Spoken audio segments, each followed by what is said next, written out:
As he came in, he said, "You people look so comfortable, calm, relaxed. It seems nobody has a problem." And then he asked, "Does anybody have a problem?" So everybody raised their hand. Of course, everybody has a problem. Then he said, "How many people would like to get rid of their problems?" Again, everybody raised their hand.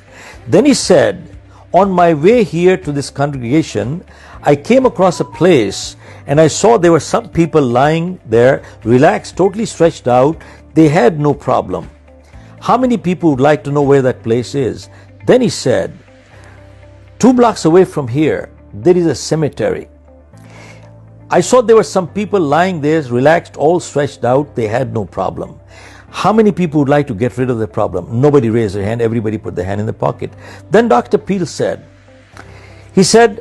problem is a sign of life. And so long as we are alive, we shall have problems. The day we don't have problems, we'd be dead. Then he said, we cannot solve all our problems, but we can handle them.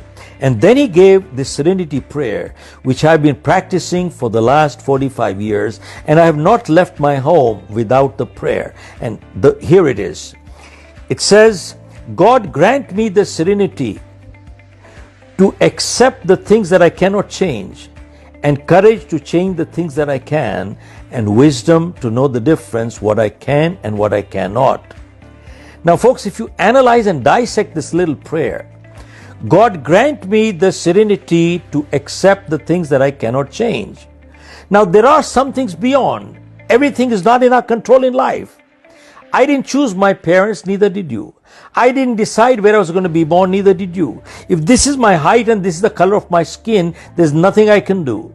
And granted, sometimes people are born deformed. What wrong did they do? And sometimes bad things happen to good people for no fault of their own. What wrong did they do? Who knows? Now, many times in life, we keep fighting the things we just cannot change, and we bring stress into our lives and we become unproductive.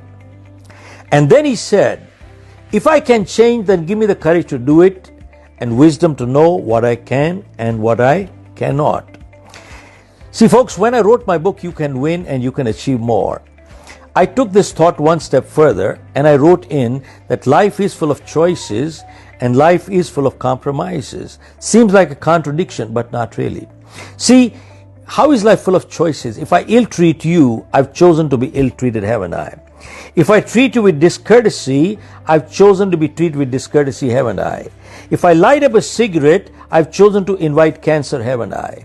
If I drink and drive, I've chosen to invite an accident, haven't I? If I live in unhygienic conditions and I practice unhygienic practices and I go into unsanitary conditions, I've chosen to invite the virus, haven't I? Now folks, keep in mind, we are all free to the point of choice. But after we make our choices, choice controls the chooser. We have no more choice. Now, how is life full of compromises? As somebody said, well, in life we cannot choose the cards that are dealt to us. What we can choose is how we play the game. And sometimes nature gives us a lemon. The choice is ours. Do we cry or do we make lemonade? Now, what is success? Series of positive choices in life is called success. And series of negative choices in life is called failure. That's about it. It's that simple. Now, sometimes people ask me, people who are successful, don't they make mistakes in life? And people who are failures, don't they do something positive in life? And my answer is, look, people who are successful, they do make mistakes.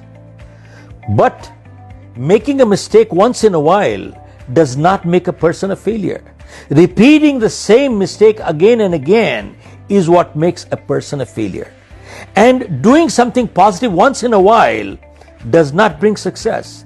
It is repeating the same positive behavior again and again is what brings success. Folks, the only thing I can make is, at this time of crisis, we have to make some choices. How do we utilize this downtime? This is downtime. If during this downtime period, if we do not come out upskilled, or if we do not come out more knowledgeable, and if we do not come out healthier and fitter, then it is not because we lack time, but we lack self-discipline and we lack commitment. This is time to use this time productive, for you can get a head start. The moment the crisis is over, you'll get a jump start in life. God bless you. Thank you very much.